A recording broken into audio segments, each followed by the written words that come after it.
થરાદના ઈડાટા ગામે ભરશિયાળે કેનાલમાં ગાબડું પડતા ઘઉંનો પાક પાણીમાં ગરકાવ. નર્મદા નહેરે ખેડૂતોની જીવાદોરી સમાન માનવામાં આવે છે, પરંતુ નર્મદા નહેરની હલકી બાંધકામની ગુણવત્તાને કારણે કેનાલમાં વારંવાર ગાબડું પડતા પાણી ખેતરના વાવેતર પાકોમાં ફરી વળતા ખેડૂતોને રાતા પાણીએ રોવાનો વારો આવ્યો છે. ત્યારે થરાદના ઈડાટા ગામ ભારોલ માયનોરમાંથી નીકળેલ ફોટિયામાં ગાબડું પડતા જીવરામભાઈ રાજગોરના ખેતરમાં પાણી ફરી વળતા ખેતરમાં ઉભેલા ઘઉંના પાકને નુકસાન થવાની સાથે સાથે મગ, ગવાર, ડુંગળી સહિતના વાવેતર પાકને નુકસાન થતા અંદાજે 4 લાખ સુધીની આવક પર પાણી ફરી વળ્યું હોવાનું ખેડૂતે આક્ષેપ કર્યો હતો.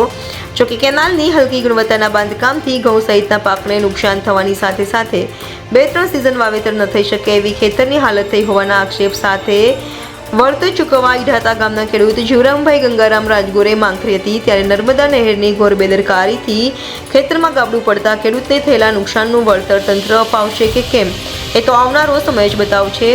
રિપોર્ટર વિજય Trivedi, NN news, Tharad.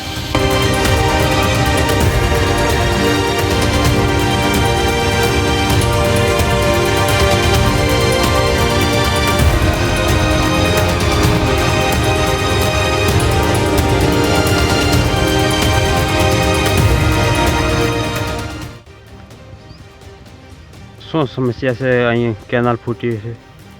Canal ફૂટિયામાં મારું નામ રાજગોર જીવરામભાઈ ગંગારામ ગામ ઈડાટા. બધા મગ, ગમ બધા તરી ગયા, તો ઢોંગરા હતા એ પતી ગયો. આ કેનાલ કેટલા વાગે ફૂટી? કેનાલ તો અમે હદ ફૂટી હતી. ભાઈ હિયારું ઊંઝ્યો હતો, એણે હાર્યો એટલે પાછો ફોન કર્યો અને સવારે બંધ કરી. કેટલું નુકસાન થયું છે આ કેનાલ ફૂટવાથી? વાપ જ રહ્યું સાહેબ. નુકસાન એટલે આથી નુકસાન શું હોય? 3 વર્ષમાં ધોન નહીં થાય. પણ હાલમાં શું વાવેતર કરેલું? ઘઉં વાવેલ છે 4 કટક શરીરામના. ઘઉંની સાથે સાથે બીજો કોઈ બગાડ બીજો થયો ખરી? બીજું ડુંગળી પાણી ચોપરો, ડુંગળી રેહાઈ ગઈ બધી. ડુંગરા 2 તરી જાય, એક ઘઉંનો તરી ગયો, એક મગ પછી ગુવારનો ને મગોલ. ખાતરની 5 બોરી પડી હતી તો ગળી જઈને પાણી મોય પડી. અધિકારીઓને જાણ કરી આ બાબતે? હવે કરવાની છે ને.